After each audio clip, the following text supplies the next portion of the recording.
Squeaks and I were just making some presents for our friends for Valentine's Day. Valentine's Day is a holiday where we tell our friends and family that we love them. And sometimes that means giving each other gifts like cards and candy. And usually we give our friends cards and candy that we buy from the store. But this year, Squeaks and I decided that we'd give our friends presents that we made ourselves. What are you working on over here, Squeaks? Oh, wow! These heart shapes you're cutting out for our cards look great. Heart shapes like this are a symbol of love, and you see them all over the place on Valentine's Day. But did you know that your heart isn't really this shape at all?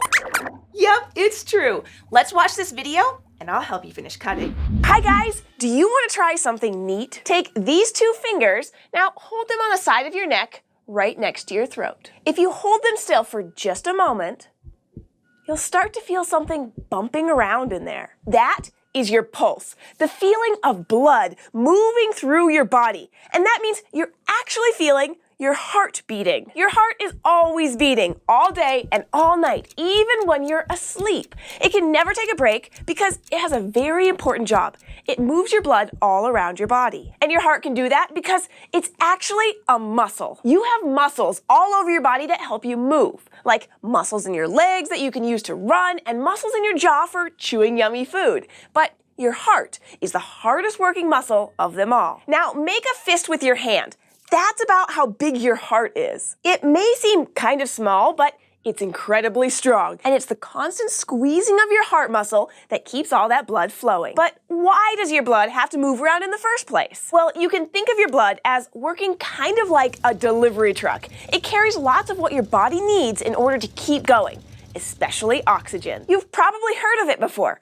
Oxygen is the gas in the air that people and a lot of other animals need to live. When you breathe in, you're bringing oxygen into your lungs, and your blood is there to soak up all that oxygen, and with the help of your heart, send it all over your body, to your head and to your feet and everywhere in between. As your blood gets pumped around, all of the different parts of your body take the oxygen from it, and they use it to do their jobs, whether that's making your leg muscles move so you can run, or helping your stomach take care of that sandwich you had for lunch. But your body also has a bunch of stuff that it needs to get rid of, especially a gas called carbon dioxide. So after your blood drops off its shipment of oxygen, it also picks up that waste and hauls it off. When your blood gets back to your heart, it gets pushed to the lungs once again, where the blood drops off the carbon dioxide and picks up more oxygen. So when you breathe in, you're breathing in oxygen that goes into your blood. And when you breathe out, you're breathing out the carbon dioxide that your body has gotten rid of. Now, it sounds like a long journey, but your heart can pump blood to every part of your body in less than 1 minute. And your heart beats at least 100,000 times every day. So at any point during your day, your heart is sending blood to your lungs and out to the rest of your body and back to your lungs again all at once. That's some serious work. But have you ever noticed your heart beating faster when you've been running around for a while? That's your heart working extra hard. When you're running, jumping, and playing around, your body needs more oxygen and other nutrients to do that extra work. So your heart has to work harder to send all of those good things to the parts of your body that need them, and to get rid of all the extra waste. So the more you exercise your body, the more you exercise your heart. Now, who's up for some jumping jacks to get our hearts beating faster? Squeaks and I are thinking about what else we should make our friends for our special Valentine's Day presents. Homemade chocolate, huh? A lot of people do give each other candy on Valentine's Day, and it's pretty great to get a big box of chocolate. But I don't really know how to make chocolate. Do you, Squeaks? Do you remember a few Halloweens ago when we learned where chocolate comes from? Maybe we should watch that video again. It might tell us how we can make chocolate of our own. Hi guys, we just got back from trick-or-treating. I went as a scientist and Squeaks is a lion. Give us your best roar, Squeaks. We got a ton of candy this year. Squeaks likes gummy worms, but I like chocolate. Where does chocolate come from? Great question, Squeaks. Believe it or not, chocolate grows on trees. The main ingredient in a chocolate bar starts out looking just like this. I know, they look nothing like the this chocolate bar, or even the cocoa powder we put in hot chocolate. Those are actually beans, and not just any beans. The beans that give us chocolate grow on the cacao tree, and it takes a lot of hard work to turn them into the type of chocolate that we can eat. You might think that any tree that helps us to make chocolate is pretty special, and you'd be right. Cacao trees are picky about where they like to grow because they need lots of heat and water. So most cacao trees grow in the part of the world that's right in the middle, where there are lots of warm, wet rainforests. Now, even though the cacao tree needs lots of heat, it doesn't do well in bright sun, so the tree doesn't get too tall. Instead, it grows closer to the ground, where it can stay mostly in the shade that's made by taller trees. Like a lot of trees, the cacao tree makes flowers. Its flowers are white, and they grow right along the main part of the tree, straight out of the bark. Part of these flowers eventually grow into big pods. It can take 6 whole months for the pods to be ready. That's half a year. Once a cacao pod is ripe and ready,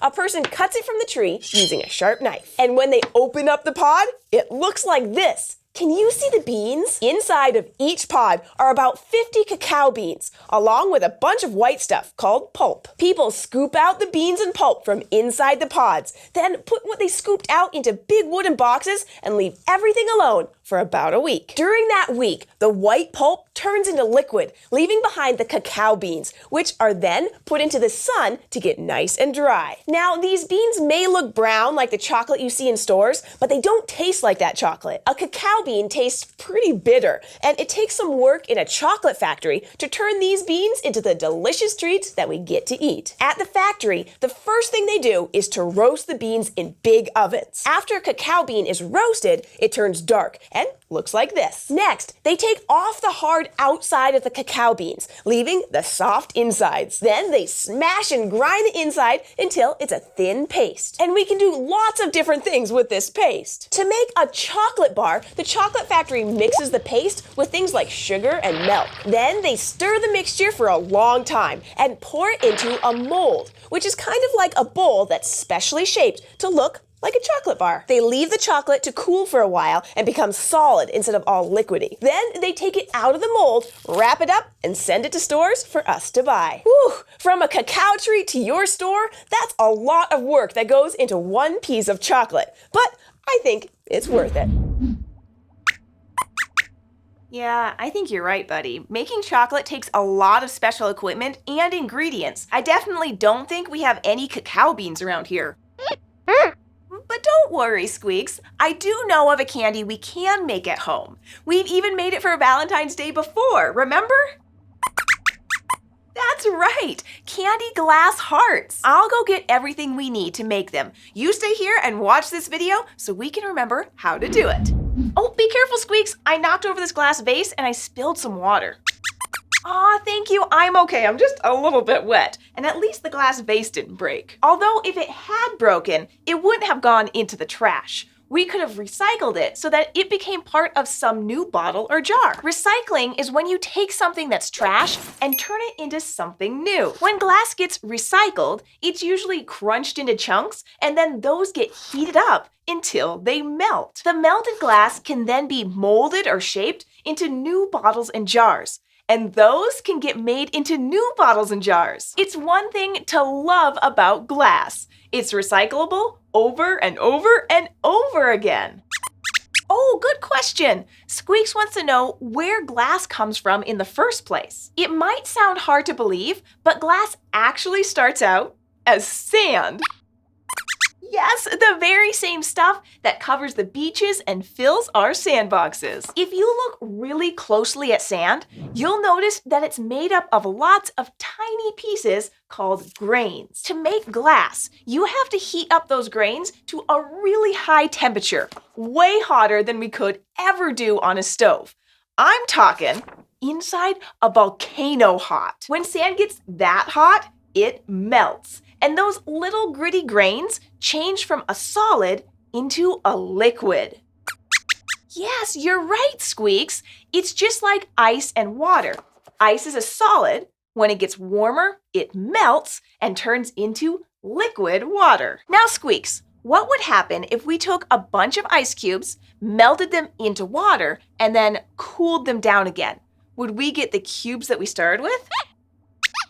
That's right, we wouldn't. We'd end up with one huge block of ice instead. And that's essentially what happens with sand, too. And once you have liquid sand, if you cool it down again, it doesn't turn back into grains. It stays together in one piece, a piece of glass. If you want to get that sandy texture back, you have to break the glass back down into tiny little pieces. I think I know a way that we can show how this all works right here in the fort. Now, we can't melt sand. That would be way too dangerous. But we can use a sweet substitute. Sugar. And you know, it's almost time for Valentine's Day, so we can show how much we love science by making some glass candy hearts. Now, you can do this with regular sugar, but it's a lot harder. You have to make it really hot, but not too hot. And, well, it's pretty tricky. So instead, we'll use a sweetener called isomalt. Let's take a good look at it. The isomalt really does look like sand. It's a solid and it's grainy. Isomalt isn't pink like this usually. That's a food coloring that's been added to it. Before we start making our glass candy hearts, let's take a look at what happens when we heat it up. Yeah, the sugar grains melt together and turn into a runny liquid. We have a heart-shaped mold that's safe to put in the microwave. So we'll pour our isomalt in and then microwave it. If you don't have a mold that can go in the microwave, you can also use a microwave-safe bowl or heat it up on the stove and then pour it into your molds after it's melted. And now, we wait for it to cool. What do you think will happen when the sugar cools? Do you think it'll turn back into sugar grains? Oh, I don't either, but we'll have to wait and find out. Okay, our hearts are nice and cool. Let's see what happens when we take them out of the mold. Oh, you were right, Squeaks. Look at that. Yeah. The melted liquid sugar got hard and clear. It didn't go back into grains at all. It kept the shape of the mold. A heart. It's just like if you poured melted sand into a mold to make a glass heart. Oh, you're right, Squeaks. Our candy is different from glass in a very important way. We can eat it. Another great Valentine's Day gift is flowers. Maybe we should give each of our friends a flower, Squeaks. You're right. We can't really make flowers, but we can grow them. And we have a whole bunch of them growing in the greenhouse right now. We should go cut some. And while we do, we should quiz each other on all the different parts of flowers. Do you remember any of them? Oh, that's right, the stamen. Do you remember what the stamen does?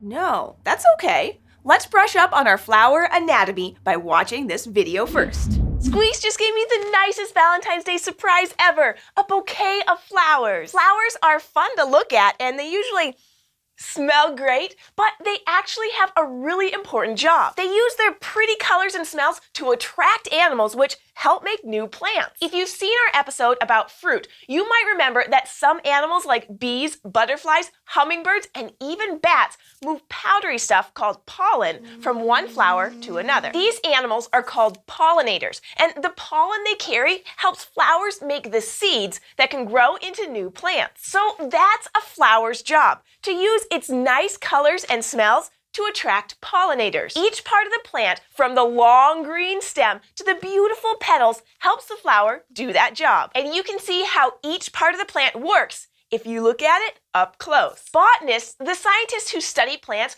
will sometimes learn more about a plant by cutting it open and looking at the pieces. Squeaks, would it be okay if we took a closer look at one of these flowers?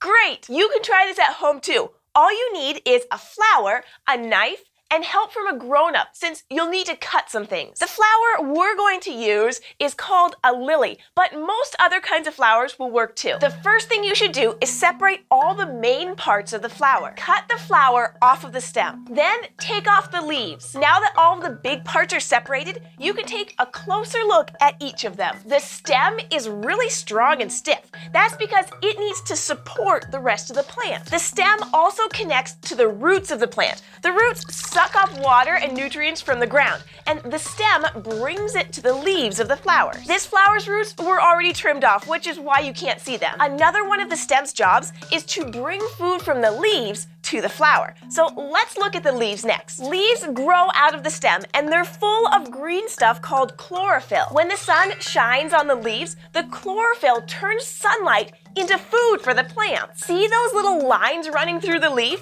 Those are veins, and they're a lot like the veins that move blood through your body. The veins in the leaf bring water and nutrients in from the stem, and they carry the food the chlorophyll made to the rest of the plant. So the stem and the leaves collect and carry water, food, and other nutrients that help the flowers grow and stay healthy. So now let's look at the flower. Flowers make a sugary liquid called nectar that pollinators love to eat. So to a pollinator, the flower's color and smell are like a big sign that says, "There's lots of food here, come eat." If you pull the petals off the flower, you can see that there are these sort of long, dangly things left inside. They're called the stamen, and they make the pollen. When a pollinator finds a flower, it comes to eat nectar, and while it's eating, pollen from the stamen gets stuck to the animal. Then, when it flies off to get nectar from another flower, it spreads the pollen to that other flower, and that's pollination. Now, there's just one part left. This sort of big stick thing called the pistil. That's the part of the flower that collects the pollen that pollinators bring from other flowers. It's kind of sticky on the end, so the pollen sticks to it. If pollen from another flower makes its way into the pistil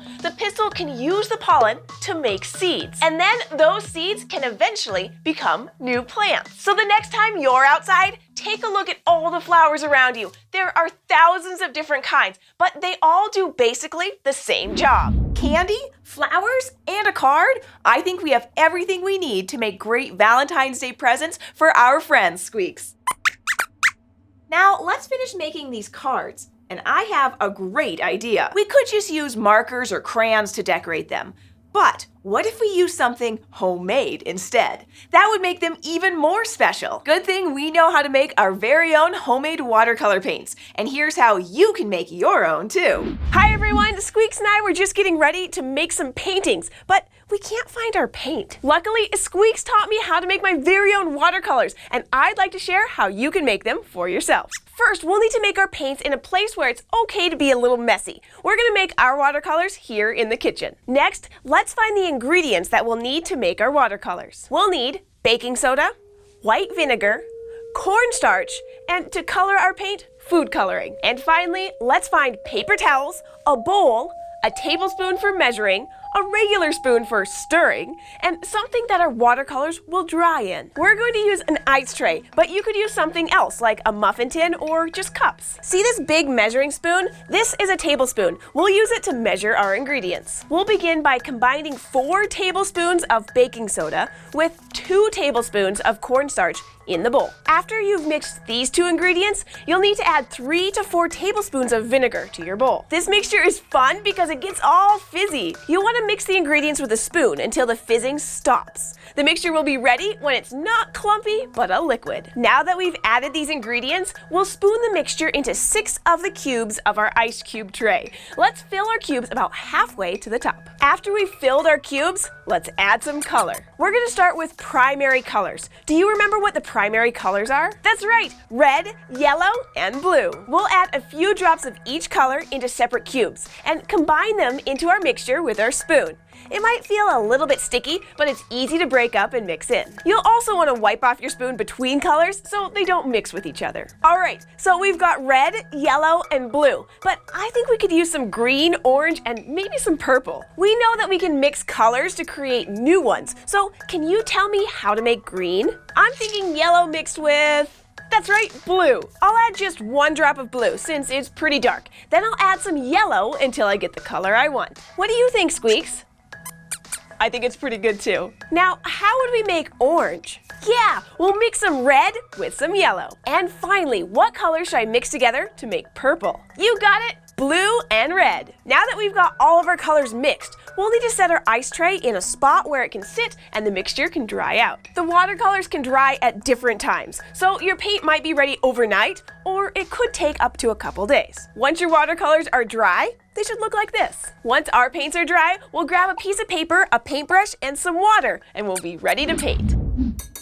Whew, all done. I think our friends are going to love our homemade Valentines, and they were super fun to make. All right, we have Sam and Bill and Webb and Mr. Brown.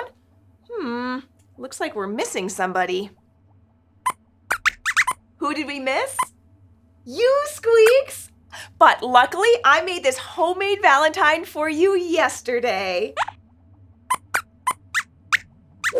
What's this? You made one for me too? That's so thoughtful, Squeaks. Thank you. And thank you for joining us today. If you want to keep learning, crafting, and having fun with Squeaks, me, and all of our other friends, be sure to hit the subscribe button, and we'll see you next time here at the fort. Happy Valentine's Day!